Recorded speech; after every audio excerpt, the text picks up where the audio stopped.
नियतस्य तु संन्यासः कर्मणः नोपपद्यते मोहातस्य परित्यागः तामसः परिकीर्तितः।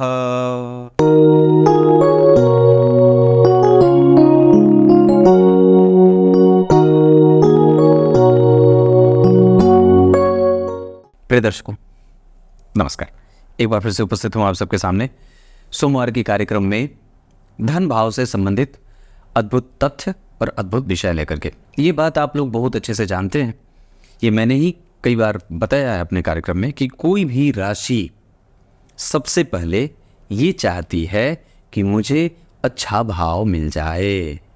कोई भी भाव ये चाहता है कि मुझ में एक अच्छे और पापक ग्रह न बन के शुभ ग्रह की राशि बन जाए। कोई भी भाव ये चाहता है, ये समझाने के लिए मैं बता रहा हूँ कि कोई भी भाव ये चाहता है कि उसमें एक सम संख्या या शुभ ग्रह की राशि बने, और कोई भी राशि ये चाहती है कि मैं अच्छे भाव में जगह पालूं। मतलब दोनों ही चाहते हैं। शुरू करते हैं आज का कार्यक्रम। कहीं नहीं जाना है, बिल्कुल बन के रहिएगा। कार्यक्रम के आरंभ में बोले गए गीता जी के श्लोक का अर्थ भी बताने वाला हूँ। आइए झट से विषय पे लेके आता हूँ।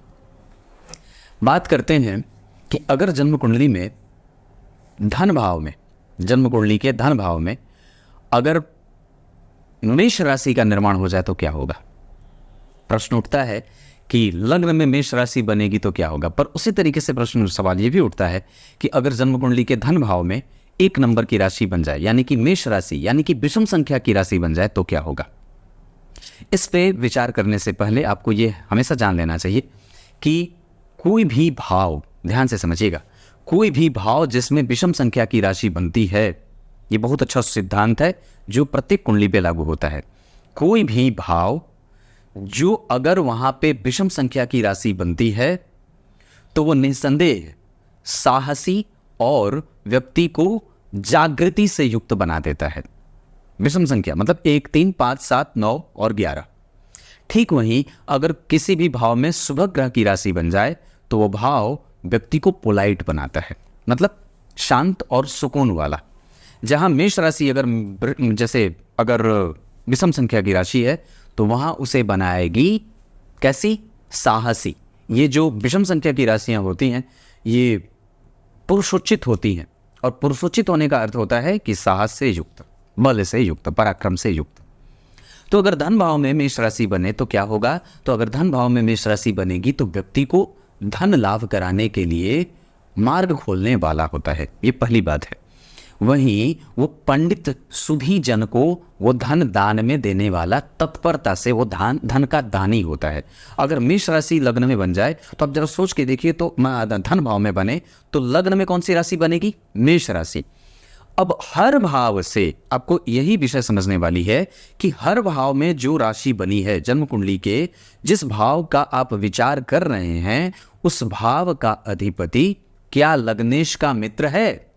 तो जब धन भाव में मेष राशि बनेगी तो लग्न में क्या बनेगी, लग्न में बनेगा 12, यानी कि 12 नंबर के अधिपति होते हैं देवगुरु बृहस्पति। और धन भाव में बन गई 1 नंबर की राशि जिसके अधिपति होते हैं मंगल। तो कहने का अर्थ है कि अब यहां मंगल और गुरु में मैत्री होने के कारण व्यक्ति के जीवन में धन अच्छा आएगा। वो पंडित होगा, सुधी होगा और अपने खानदानी धन को मेंटेन करने वाला होता है। खानदानी मतलब जो होता है ना, खानदानी रईस। तो जो खानदानी धन होता है वो उसके जो पुरखा पुरनिया जो होते हैं, उसके बाप दादा जो होते हैं, वो जमीन के कारोबार में लिप्त होते हैं। गंभीर धन का आवागमन उसके खानदान में होता है।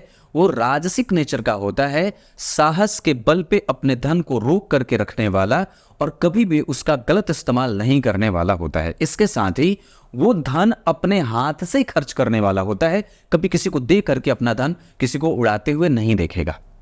इसके साथ साथ वो धन लाभ के कई मार्ग को चुनता है। एक जगह से नहीं, कई जगह से वो धन कमाने के पीछे भागता है। जमीन की खरीद बिक्री हो जाए, इंडस्ट्रियल एरिया प्लांट करने की बात हो जाए, तकनीक को समझने वाला हो जाए, गंभीर धन का लेन देन करने वाला हो जाए, इसके साथ साथ वो बिल्डिंग और कंस्ट्रक्शन से जुड़ करके काम करने वाला हो जाए, टेक्नोलॉजी से संबंधित चीजों को समझने वाला हो जाए, विद्युत विभाग से जुड़ करके काम करने वाला हो जाए, वनस्पति और इमारती लकड़ियों का कारोबार करने वाला हो जाए, लाल चीजों का कारोबार, मेष राशि है तो इस वजह से लाल चीजों का अनार हो जाए, गाजर हो जाए, टमाटर हो जाए और ऐसे चुकंदर हो जाए, इन सब चीजों का कारोबार करने वाला हो जाए, तकनीक को समझ करके व्यक्ति कंस्ट्रक्शन को समझने वाला और डिजाइन और ड्राफ्ट तैयार करने वाला हो जाए, इन सब क्षेत्रों से धन कमाता है। अगर जन्म कुंडली के धन भाव में मेष राशि बनेगी, इसका अर्थ है कि वहां पे विषम संख्या की राशि बनी, जिसके अधिपति मंगल का आपकी कुंडली में लग्न में बैठना, चतुर्थ में बैठना, पंचम में बैठना, नवम में बैठना, दशम में बैठना और एकादशमी में बैठना।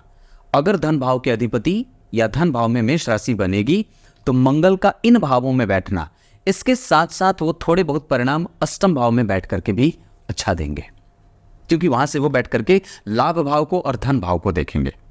क्लियर है? अब एक बात और है, यहां अगर जन्म कुंडली के द्वितीय भाव में मेष राशि का निर्माण होगा तो यहां अब जैसे आमतौर पे होता क्या है कि हम और आप सिर्फ धन भाव की जब व्याख्या करते हैं या जब किसी भी जातक की कुंडली देखते हैं तो धन भाव की व्याख्या करते हैं तो हमें उस बात पे हम कई बार भूल जाते हैं कि लग्नेश की स्थिति कैसी है। अब चूंकि उसका परम मित्र या धन भाव को कौन रेगुलेट करेगा, आपकी कुंडली का लग्नेश कौन है, धनेश का प्रबल मित्र कौन है, तो वो है गुरु। तो अपने गुरु के सहयोग में जब वो ग्रह चला जाएगा, मतलब वो जब गुरु से दृष्ट हो जाएंगे या गुरु के संग बैठ जाएंगे किसी भी भाव में, तो व्यक्ति को और भी ज्यादा अकूत संपत्ति का मालिक बनाएगा। मतलब आप इसे एक अच्छी स्थिति कह सकते हैं धन के मामले में। क्लियर है? इसके साथ साथ अगर वो धन भाव में ही गुरु बैठे हों, लग्नेश होकर के धन भाव में बैठ जाए, या फिर अगर जन्म कुंडली में धन भाव पे गुरु की दृष्टि पड़ जाए क्योंकि उसके वो मित्र की दृष्टि है, तो ये स्थिति भी व्यक्ति को धनवान बनाने के लिए रिस्पॉन्सिबल होती है। क्लियर है? अब धन भाव को लेकर के आपको और भी एक अच्छी बात बताता हूं। अगर धन भाव में कोई भी ऐसा ग्रह बैठा है जो मंगल और गुरु का मित्र है, किसका? धन भाव में जो ग्रह बैठा है वो मंगल और गुरु का मित्र है, तो वो कौन है? या तो सूर्य है ना, गुरु ही बैठेंगे या तो मंगल, अगर दोनों के मित्र होंगे तो प्रबल मित्र इनके होते हैं सूर्य। यानी कि ऐसी अवस्था में सोच के देखिए, तो सूर्य अगर धन भाव में बैठेंगे तो क्या होगा? फिर सूर्य उच्च के हो जाएंगे। ये टेक्निकल और टेक्नोलॉजी की बात है कि धन भाव से आपका कनेक्शन कैसा बन रहा है कुंडली का। ऐसे स्थिति में धन का स्पष्टीकरण बिल्कुल ही सरलता से आ जाए कि धन भाव की व्याख्या कैसी हो रही है, मतलब वो अपना स्पेस कितना बढ़िया बना रहा है, वो कितना नर्चर कर रहा है जातक के जीवन को, कितना फलीभूत कर रहा है। मतलब अगर वहां सूर्य बैठे हो तो कौन बैठा? तो धन भाव को समझने की सबसे सुंदर व्याख्या कि धन भाव के जो अधिपति हैं उसका मित्र वहां बैठे, तो उसका प्रबल मित्र कौन है? तो धन भाव का ही खाली मित्र नहीं बैठे, वहां पे एक ऐसा ग्रह भी बैठे जो स्वयं लग्नेश का भी मित्र हो, क्योंकि धन भाव का अधिपति स्वयं मंगल लग्नेश गुरु के मित्र होते हैं। तो ये जो अवस्था बनेगी, यानी कि धन भाव में कौन बैठेगा तो ज्यादा बढ़िया होगा? या तो धन भाव में सूर्य बैठेंगे तो अच्छा होगा, या तो धन भाव में गुरु स्वयं बैठेंगे तो अच्छा होगा, या तो फिर धनेश उसको बैठे या फिर धनेश उसको देखे। तो ये तीन स्थितियां धन भाव को लेकर के बहुत ही जातक को ज्यादा धनवान बना सकती हैं, जो उसके पैटर्नल प्रॉपर्टी को भी डील करने का बल देता है। मतलब उसकी पैतृक संपत्ति में भी बल बहुत अच्छाई से मिल जाती है। अब क्या बात करते हैं नक्षत्र में। अगर धन भाव में, ध्यान से समझिएगा, बड़ी गहरी बात है, अगर धन भाव में शनि बैठे हों या शनि के नक्षत्र में, वहां जैसे एक बात समझने वाली है कि वहां पे जो अब मेष राशि बनेगी तो मेष राशि में अश्विनी नक्षत्र आता है। अश्विनी नक्षत्र की स्थिति में अगर आप देखें तो केतु को भी देखना होगा कि वहां पे जो मेष राशि के अंतर्गत जो नक्षत्र आ रहे हैं, समझने की बात है कि मेष राशि के अंतर्गत जो नक्षत्र है, उस मेष राशि के अंतर्गत जो 9 वर्ण होते हैं, उन 9 वर्णों में अगर जो व्यक्ति उस 9 वर्णों से संबंधित क्षेत्र में या उस शहर में जाकर के काम करेगा तो व्यक्ति धन अच्छा कमा सकता है। इतनी सारी चीजें जब देख लिया आपने कि मेष राशि की स्थिति कैसी है या धन भाव के अधिपति कैसे हैं, तो आपको अंतिम में क्या देखना है कि धन कमाने के लिए आप कहां जा सकते हैं, या आपके लिए कौन सा वर्ण अच्छा रहेगा धन कमाने के लिए, कौन सा शहर अच्छा रहेगा। तो उसके लिए आपको मेष राशि के अंतर्गत जितने वर्ण आते हैं, आपको उससे संबंधित शहर में जाकर के धन कमाने में आसानी होगी। मेष राशि के अंतर्गत 9 वर्ण आते हैं, च और ल अक्षर और साथ ही साथ अ अक्षर के, वर्ण आते हैं। चू, चे, चू, ला। क्लियर है? ली, लो, लो, ली, और उसके बाद अंतिम में अ अक्षर, मतलब आ। तो कहने का अर्थ है कि अगर इन राशियों पे आप जाते हैं तो आनंद पूर्वक आप धन कमा सकते हैं।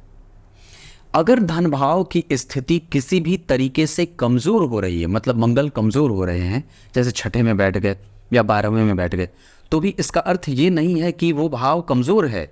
इसका अर्थ होगा कि अब आपको सावधानी से युक्त होकर के अपने धन को दिशा देनी है, चाहे वो आने के मामले में हो या चाहे जाने के मामले में हो। अगर धन भाव के अधिपति मंगल अष्टम में बैठ जाए या छठे में या 12वें में बैठ जाए, तो अब आपको थोड़ा दूर जाना चाहिए, थोड़े से यात्रा से युक्त होकर के धन कमाना चाहिए, मार्केटिंग करनी चाहिए, अपनी पॉलिसी बाजार को बतानी चाहिए, अपने आप को और भी ज़्यादा मार्केटाइज करना चाहिए, अपने जो है वो पब्लिशिंग पे ध्यान दीजिए कि और भी ज़्यादा आप अपने आप को कैसे बाजार को बता सकते हैं, मतलब प्रचार करना चाहिए, सीधा अर्थ है।